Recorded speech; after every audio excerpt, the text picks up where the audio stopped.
much. We are so incredibly close.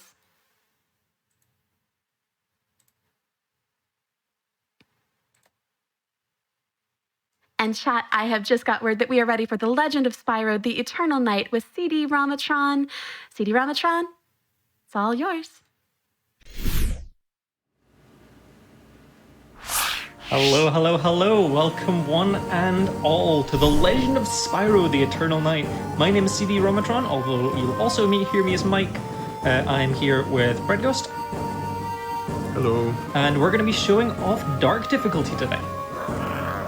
So there's almost definitely going to be a lot of questions, including what is a Spyro game on a Game Boy Advance like? What is Dark?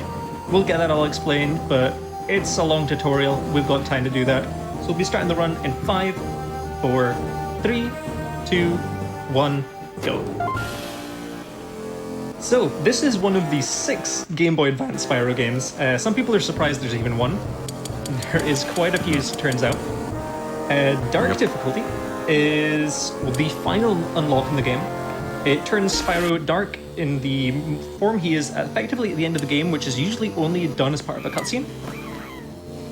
It gives Spyro a huge buff to his movement speed, an extremely powerful attack, extremely fast movement and attack speed, and allows us to basically overwhelm a lot of the enemies in the game, to the point where it removes a lot of the RNG and allows us to focus exclusively on the movement and the combat.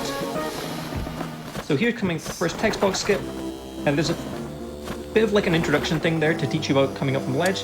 However, if you do a glide across, then you skip that text box. It's pretty minimal, though we're taking every movement we can here. Dark mode is unlocked by defeating the hardest mode in the game, hard mode. So this is a bit of like a play around New Game Plus style mode. And speaking of text boxes, I'm seeing a lot of questions about the game being in Dutch, and from timings, this game actually has Dutch as the fastest language in the game, just a smidge above Italian actually, so probably the only game in existence that has Dutch as the fastest language for the speedrun, so that's pretty cool. Here we're coming into this training room. Originally we thought we had to go through and do like the full 15 move combo on this guy, but it turns out you can just hit him once and leave. That was really fun to discover that. I wish I had known that from my casual playthrough. It is also possible to do an infinite combo without any abilities. You can string back regular attacks, like turnaround attacks, and that will not reset your combo. So we're just going through a bunch of tutorial stuff here. We are going to be getting the running ability here. However, unlike the rest of the difficulty speedruns, for Dark mode we're already walking at running speed. So running is mostly just going to incur adding a hitbox onto Spyro as he's moving, which is both a positive and negative in some senses. Now, one of the huge perks of being Dark Spyro is we have infinite health and infinite energy, which might make the game seem at first that it could be extremely trivial, that this game with a high focus on combat now has infinite health. However, this game involves a lot of enemies which have a huge amount of knockback, and also this game has an amount of slowdown on purpose when you hit an enemy to give a sort of cinematic effect. So to an extent, we actually want to avoid running into enemies, as that's going to cause a constant slowdown, as well as we want to still avoid taking hits, even though it will deal damage to us, but it'll still knock us back, like so, and Spyro's got a long death animation. Yeah, there's some rooms later in the game as well that are there's just corridors filled with these huge enemies, and it's kind of really hard to avoid them, and getting knocked back is very slow, so those rooms in particular are very annoying and hard to get through. Show off some of the really cool movement of the game when we get to those rooms. So this is mainly the story of Spyro failing to stay awake for longer than 5 minutes. He will constantly be falling asleep throughout his adventure, and we'll find ourselves in these elemental temples. First off is the Fire Temple, which we will go and we'll unlock the Fire Breath. Typically, in a run, of course, you don't have access to this Dark Breath that we have access to, which is the most powerful breath in the game. However, we still do have uses for all of these standard elemental breaths. They will be used for various platforming challenges and such throughout the run, such as opening doors and a few things. So we're going to be using the charge move here, because these golem enemies that you'll be seeing have a slight get-up animation, and you can run past them with the running animation, but you can't run past them with just the standard walk, even though it's around the same speed.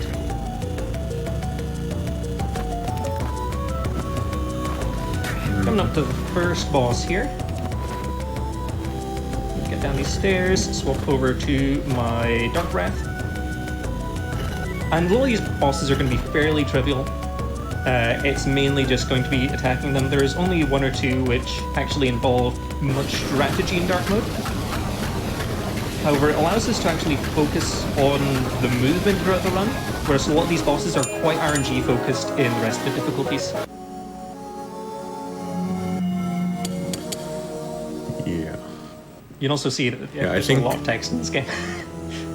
I believe the easy difficulty speedrun, because of the fact that the fire breath or the infinite health is actually about 3 minutes slower than the dark difficulty. Dark is actually the fastest, if I'm correct. Oh, far and beyond. The rest of the difficulties also pick up. There's various relics. You'll have seen at the very start of the game, we're picking relics to learn Spyro's basic abilities. There's an additional, I think there's around about 50 relics in the game for various upgrades for Spyro. And in the easy mode, it's actually a little faster to go out of your way to pick up the power increase ones. This allows you to reduce the cycles on some of the later bosses.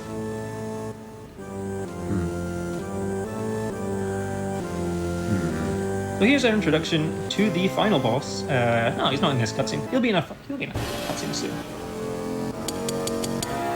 Yeah, the story of this game, actually, it's a pretty good story. So in the last game, we saved Cinder, who is a dragon like Spyro, and she does not feel like she was worth saving, so she's going to actually run back to the place we saved her from, I believe. Pretty much. And so now we're pretty much on a mission to get her back, and in the process, meeting a bunch of colorful characters.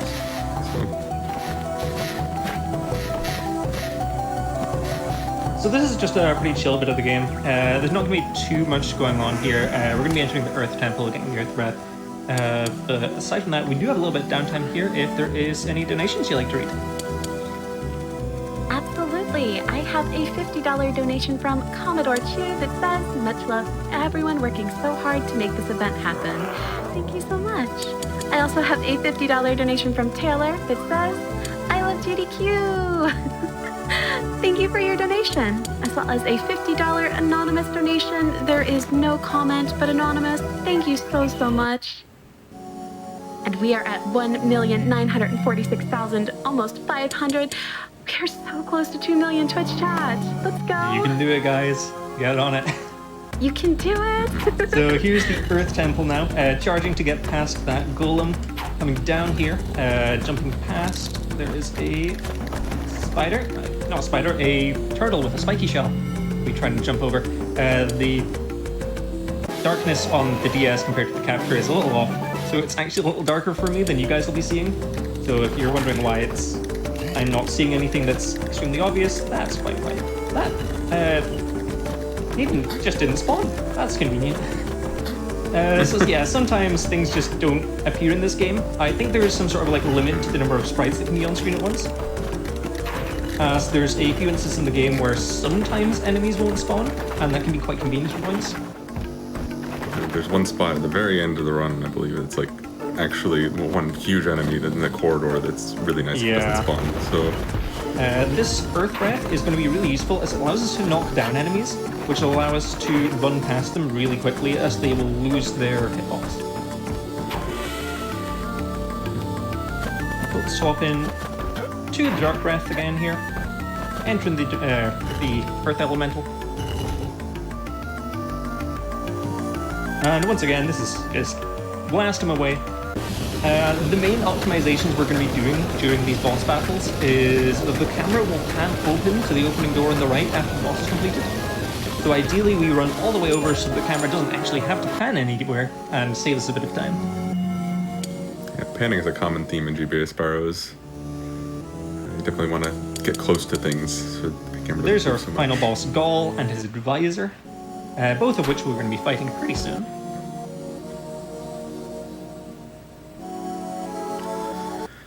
Yeah. Something to note about this game is actually it's one of the last 5 games released for this console, the Game Boy Advance. So it actually it looks almost like a DS game in a sense, and there is a DS version of this game as well that has its own leaderboard and its own speedrun. I would say this game is extremely polished and easily one of the best games on the platform in my personal opinion. If you have not played this game, I would recommend trying it out for yourself. This is easily one of my favorite games. I think I give this a 9 out of 10 on my rating scale. So. Oh, that's good praise. Yeah, I really enjoyed this one. I played through it. Yeah, so you're seeing us run past a lot of these crystals. If you're playing as a kind of casual playthrough and out the dark mode, those crystals come in a lot of colors. You can break them open. Some of them give you health, some of them give you energy. We don't really need to worry about that though, since we have the infinite health and infinite energy. But something to know if you're playing casually is that those are very helpful. You'd also see very rarely Sparks, the little dragonfly that's following us, will occasionally just hit an enemy out of the air. No idea what causes that. It's just really convenient when it does. Welcome to the fly room, the worst room in the game. There's not even competition for it. We're just wailing on this egg, and bad RNG on that relic. We don't need to pick up that relic. Ideally, it flies like 1,000,000 miles to the right, and jump over it. Unfortunately, it was pretty much just in our way. Didn't lose too much time because of it, but oh well. I'm getting a question for the chat. Is this a Metroidvania? Would you consider it? So, if you're going for 100%, then yes. This game has a lot of backtracking, a lot of using power-ups found in later levels back in earlier ones to go and find more areas, more objectives. But just for the core story, it's fairly linear. But if you are going for that completionist, the 100% or the all relics endings, then yeah, you would consider it along the lines of a Metroidvania. You got various moves like a hover and a climb that you can unlock. So this is the Naga fight? That's correct. So Naga's got a shield, and the shield will eventually run out. However, it's not always using the shield, and if we juggle it in the air, then we don't actually even need to worry about the shield.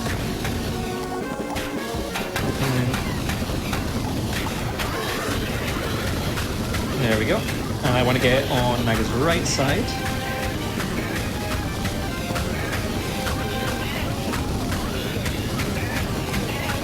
So remember this stun lock for later. We'll be using it again.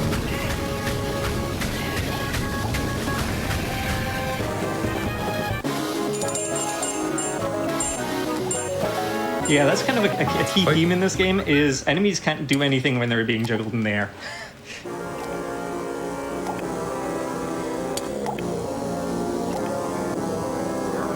So, once again, we're going to be captured by the pirates here. Did Spyro fall asleep there? I'm not I sure. don't think just yet. Okay. No, he falls asleep soon. Yeah, now we're captured by the monkey pirates. I don't... it's like a Great Ape clan or something. I forget the exact thing. The story of this game is really convoluted. And I'll be honest, it varies so much from the console one that it's not too comparable. But anyway, we're finding our way through this ship just now. Top layer. There's these dog enemies which work very similar to the flying enemies, in which they only take one hit to kill. However, they deal an extreme amount of knockback, so we do want to take care of them.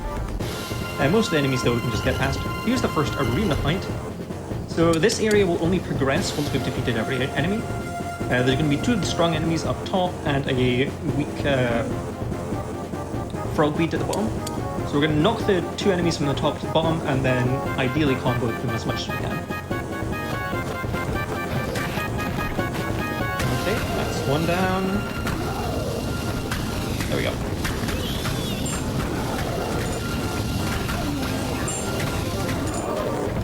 Oh, he's not quite dead yet. There we go. You can kind of tell when they're about to die because of the blue gems that will come out of them. Yeah, you'll typically get the XP gems from them just before the enemy dies. And then the moment those dies, that relic will fall from the sky. The moment you collect the relic from the sky, you're good. Ice World! The mandatory ice level of any platformer. Yep. And of course, it's got ice physics. Joy oh joy. It's ice physics. I always like to say when there's ice physics, it's like hell froze over. So we purposely did a turnaround there because Spyro in dark difficulty is actually moving so fast that he will go past the cutscene trigger point and have to walk past it. But because he's so fast, he will then go past again, and he'll have to like walk past it like 3 times, which is very slow. The Ice Breath is extremely useful. It allows us to freeze water, which we're going to be using approximately twice. But aside from that, this is a pretty bog standard world, so if there's anything you'd like to read, now would be a good time. Sure thing. I have a $30 donation from Adam T. They say, first time watching live. Good luck with the run, CDRomatron, from your cousin Adam. Oh, thanks, Adam. And I also have a $25 donation from TJVV. Probably missed most of the week, but always love watching GDQ. Funny to hear Dutch is the fastest language in Spyro. Big love from the Netherlands. Thank you so much for your donation. Right, so coming up to the ice boss here, and a new strat which I only just learned about yesterday. So we've shown before that Spyro will slide on ice, and we ideally want to get to the door. Turns out you can walk through this door during the cutscene if you line Spyro up correctly to like slide into it whilst the door opens. Almost. It's barely a time save, it's like a few frames of that. I don't know, it's just kind of something silly I encountered yesterday whilst getting some practice in. That's really funny.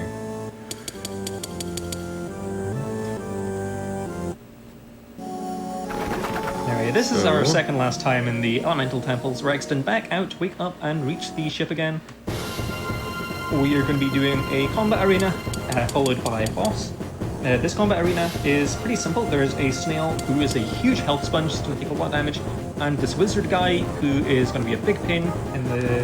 he's just a big pain, and he's going to be teleporting around the whole place. Hopefully he teleports to the bottom.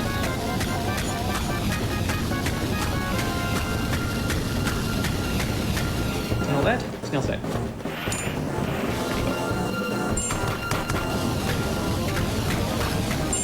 Unfortunately, we got a little unlucky. Sometimes, if you're really lucky, he will effectively just teleport right behind you, and then you can just turn around, do a quick attack. And that's nice and convenient. Upcoming is the first Advisor fight. Advisor is so much cleaner to fight on dark difficulty, as we can mostly just do some tech chases with some dark fireballs.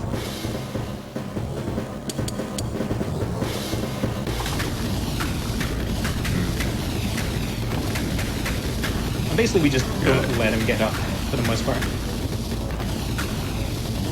Yeah, the interesting thing about Dark Spyro in this game is that all the text is pretty much the same when you're playing as Dark Spyro, but there is, like, Dark Spyro does exist in the other difficulties, but only at the end of the run, actually. Yeah, we'll point out what Dark Spyro is meant to appear later on.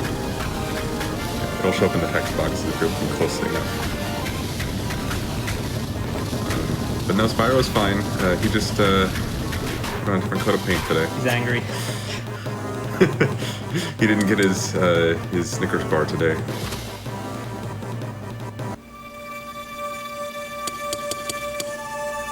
that was the Adventure fight. Oh, and hi, it's Ignitus.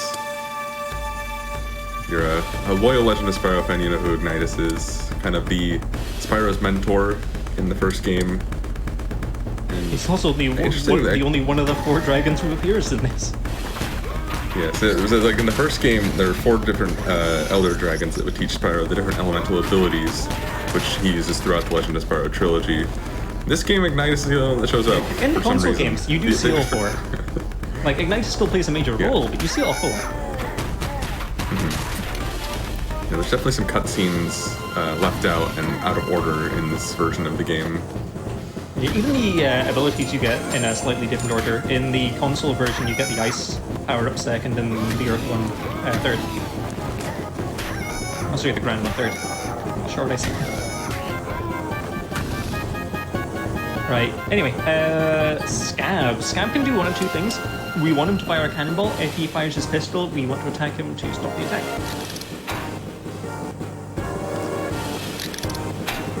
Wow, we're getting unlucky. Oh boy. Oh, wrong way hit. Never mind.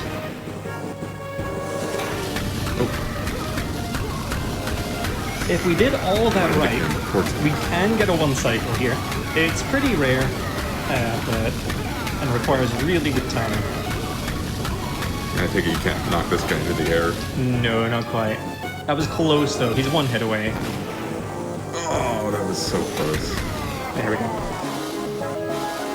Thankfully, he gets the cannonball right away here. Knock him off. Anyway, So now Spyro we're chooses gonna a very fly off. inconvenient time to fall asleep.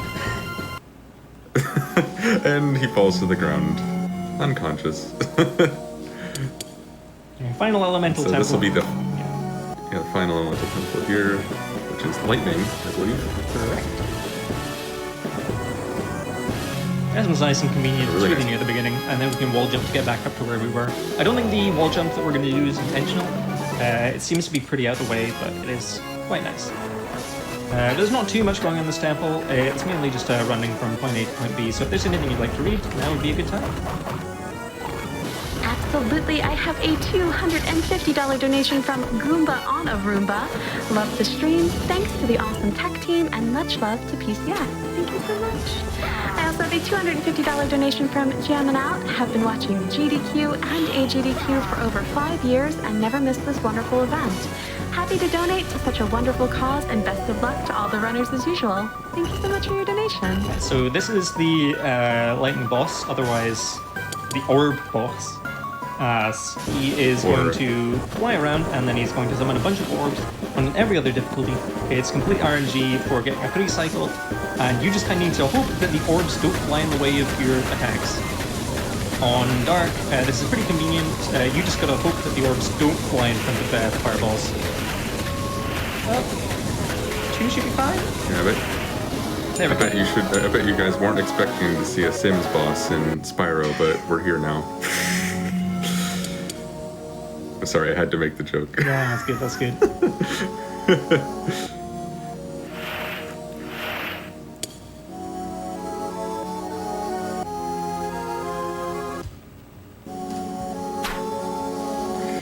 Right, okay, so there's our final thing. So we're never going to be back to this elemental temple. We're in the final stretch of the game.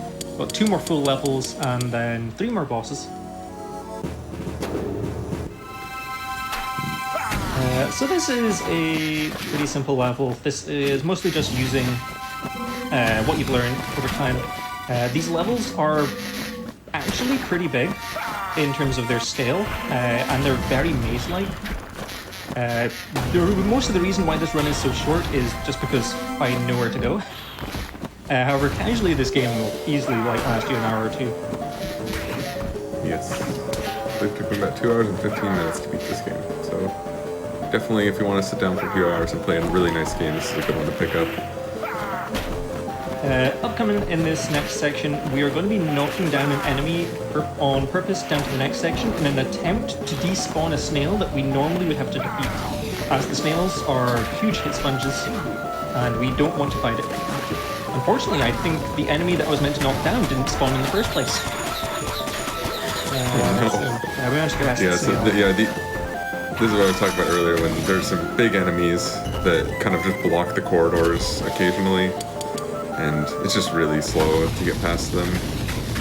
You really just want them to despawn if you can.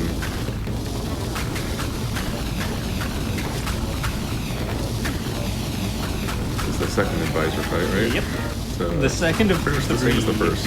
And they don't really change much as far as I remember. They change a lot on the harder difficulties.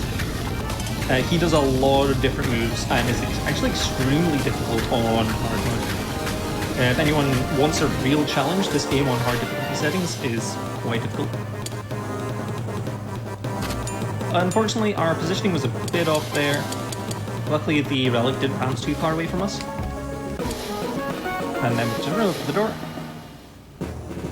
If I recall, you said that this difficulty is actually unlocked by completing. Yes, so this is kind of like the reward you get for effectively 100%ing the rest of the game. Which is why it's such like an overpowered mode. I'm just falling in the He's being a big bully today. There we go. And then he's being a little gatekeepy here. So how are the other difficulties unlocked then? So easy and normal are unlocked by default, and then hard mode is unlocked by beating the game on either easy or normal. Okay. So I do have extra stuff there. But this is a pretty simple gauntlet. There's not too much for the rest of this game aside from another advisor fight, and then I'll be explaining the final boss. And we've got a long block of text, so this is probably the last chance. If there's anything you'd like to read, please go ahead. Absolutely, I have a $50 donation from Jack and Sar. Elemental abilities, Dark Dragons. One of the final GBA releases. The Spyro run has it all. Thank you so much for your donation.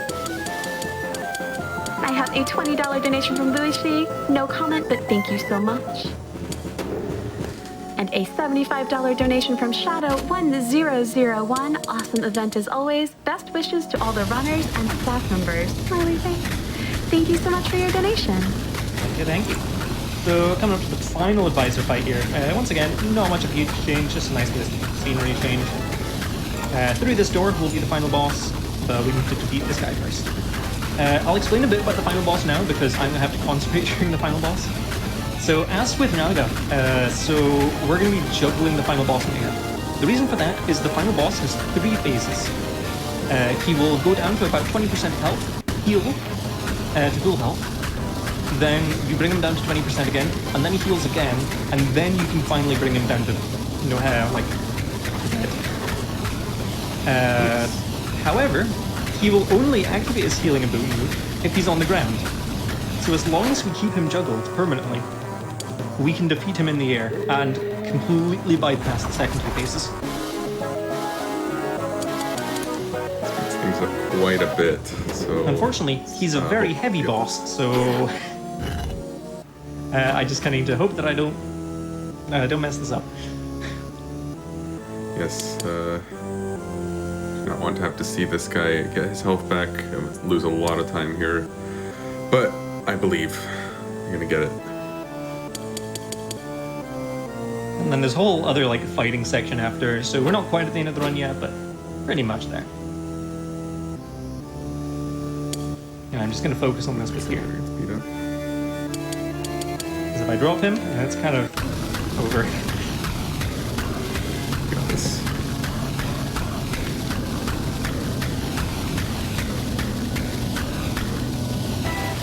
Oh shoot. Oh, he was going a bit to the left.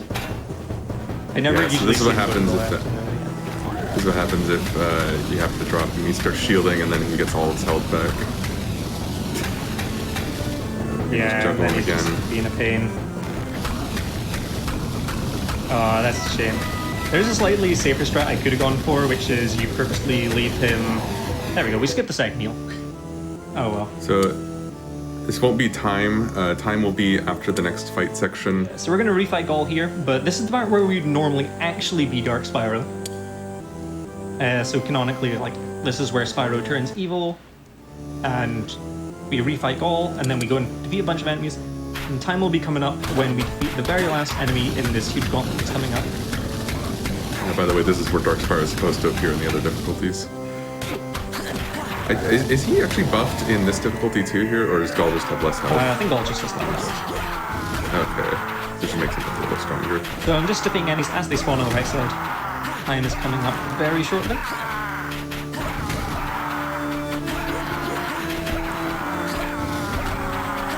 Time. Nice. GG.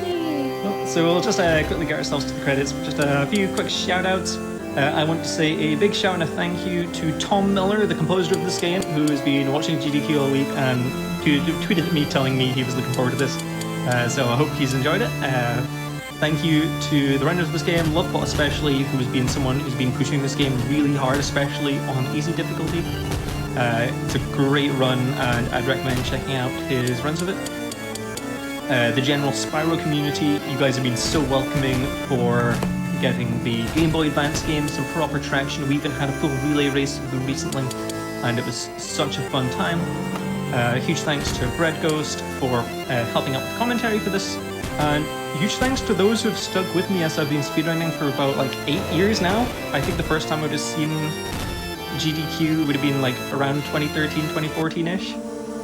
So the idea that I'm actually here doing a run has been amazing. So thank you all for having me. This has been wonderful. Enjoy Hunter on the screen. They didn't make a sequel to this game on the Game Boy Advance. And some wonderful music. This is probably some of my favorite music I'll let the music play, but do look up this game's soundtrack on YouTube. It's fantastic, and do give this game a try if you've liked it. Aside from that, that's all for me. Thank you for having me. Thank you so much for the run. I always love Spyro runs so much. It was really fun to watch. I have a $200 donation from Degas. They say, thanks for another fantastic AGDQ. Well, thank you for your donation. In chat, we are now at 1,948,000. We are so close. I cannot wait. We're just cruising along. Thank you so much, chat, for being here and watching and donating and supporting. You all are fantastic. I have a $25 donation from Kika Chuaru, longtime watcher and now first-time donator in honor of my speedrun-loving husband. Always so awed by the talent of the speedrunners and the amazing organization of this event. Lots of love to the staff and volunteers that power AGDQ. Thank you so much. Robert donates $50 and says, thank you for the beautiful event, GDQ, and thank you everyone making it possible. Greetings from Germany. Thank you for the donation. I have a $5 donation from Negative Space. Hey y'all, I'm 30 this year, and what better way to spend some of my birthday money? Here's to GDQ and their great cause going for another several decades at least. Thank you so much for the donation.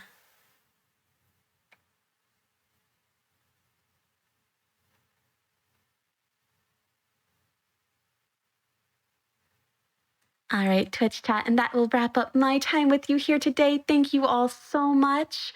After this, we will have a prize segment with Mr. Game and Shout, and then you will be joined by the amazing Skybills. So again, thank you. Have a wonderful rest of your day, night, whatever time it may be, and we'll see you soon.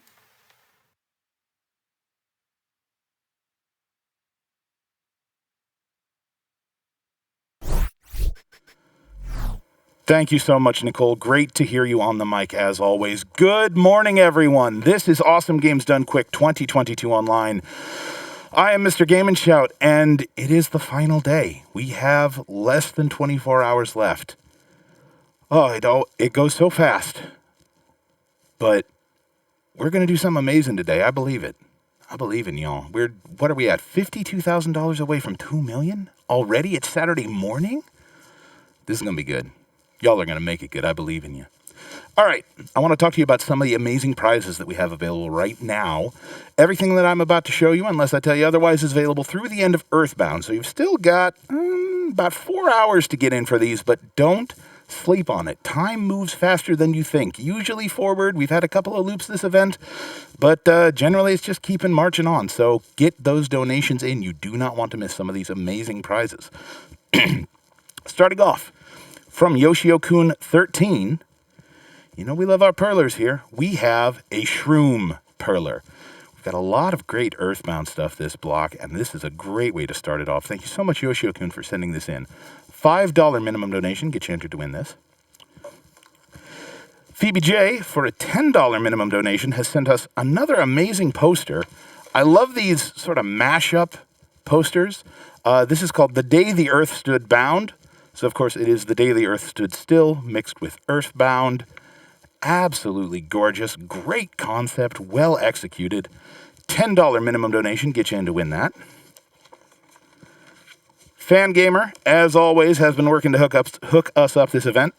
For a $10 minimum donation, you can get entered to win this Earthbound Handbook. Everything that you need to know to make your way through the world of Earthbound. $10 minimum donation gets you in to win that.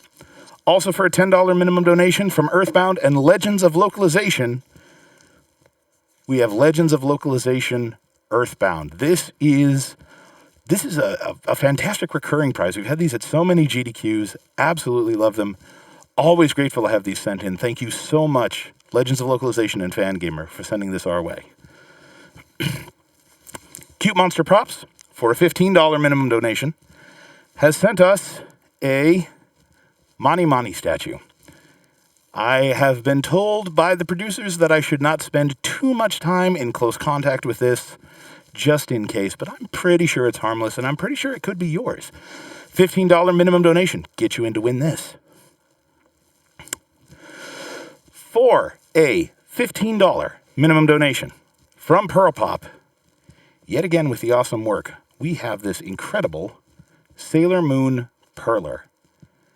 Absolutely gorgeous. Love the color work on this. These are so great. We don't have a lot of these left this week, so if you are a fan of Perlers like I am, make sure you're getting those donations in. $15 minimum donation, get you in to win this one. For a $20 minimum donation from Bacon Raptor, and thank you so much for this on a personal level. It has been cold in the prize cave this week. We have this wonderful and wonderfully warm Snorlax blanket. This is so cool. Like, Snorlax is basically my favorite Pokemon because mood. And I love this blanket. It's a little small for adults. Would make a great kids blanket. Also makes just a good, sit and hang out on the couch blanket. Fantastic. $20 minimum donation. Get you in to win that. Meredith Frederick, for a $20 minimum donation, has sent us another amazing pen. This one is a Subnautica Peeper pen. So let's see if we can get in here, get some of the artwork there. Again, custom made. Takes Parker refillable cartridges. It's a little early for the yell. We'll get that later. $20 minimum donation gets you in to win this. Thank you so much, Meredith. For a $25 minimum donation from Eyes5, we have a Mr. Saturn tote bag. And there's some, oh, hey, look at that. I got a Mr. Saturn here, a little plush. You find these guys everywhere. And usually flying at me in a round of Smash Bros. But $25 minimum donation. We will be sending this your way in a much lower velocity fashion, I promise. And for a $20 minimum donation from Dan Bednarski, we have a set of Sailor Moon wands. And they're a little bit more and a little bit bigger than we initially thought.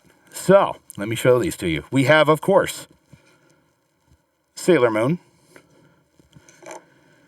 Sailor Mercury, best Sailor Senshi, don't at me. Sailor Mars.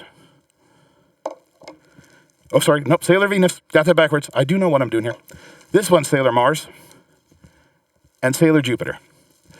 But in case you thought that you were just getting the inner Senshi, oh no, we also have Chibiusa, Sailor Saturn, Sailor Uranus, Sailor Neptune, and Sailor Pluto. These are incredible wooden wands, and they are all a single prize set. $20 minimum donation gets you in to win all of those. Thank you so much, Dan Bednarski, for sending those in. These are so cool. Also available today, we have a day prize open now through the end of the marathon. LLK, amazing artist, has put together yet another fantastic banner for AGDQ 2022. This one is called $50 minimum donation gets you in to win that one. You can see a picture of it and get details on all of our amazing prizes at the website, gamesdonequick.com.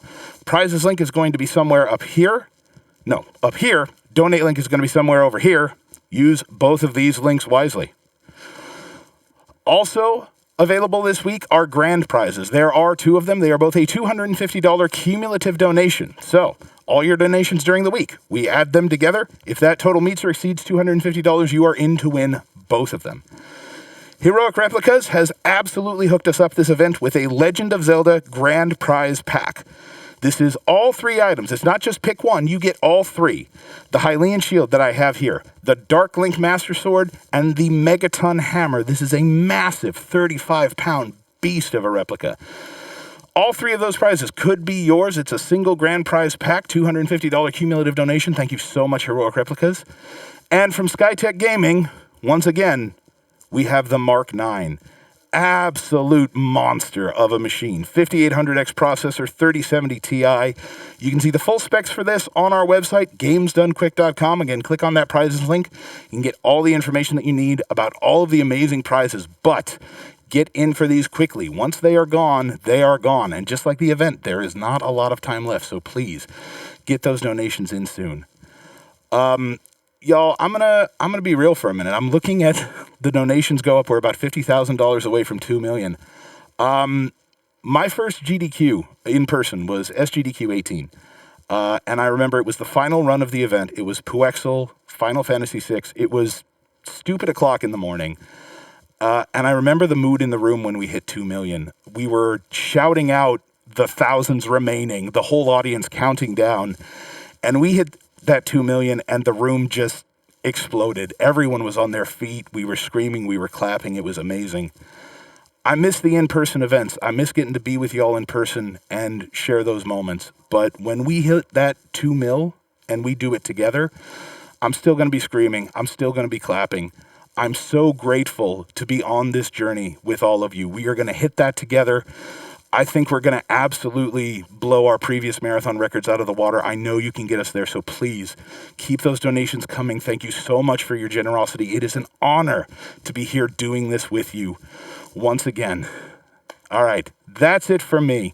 The legendary, the incredible Sky Bills is going to be your host heading into the next block of runs. Y'all take care of yourselves out there. I'll see you again a little bit later today. Have a good one.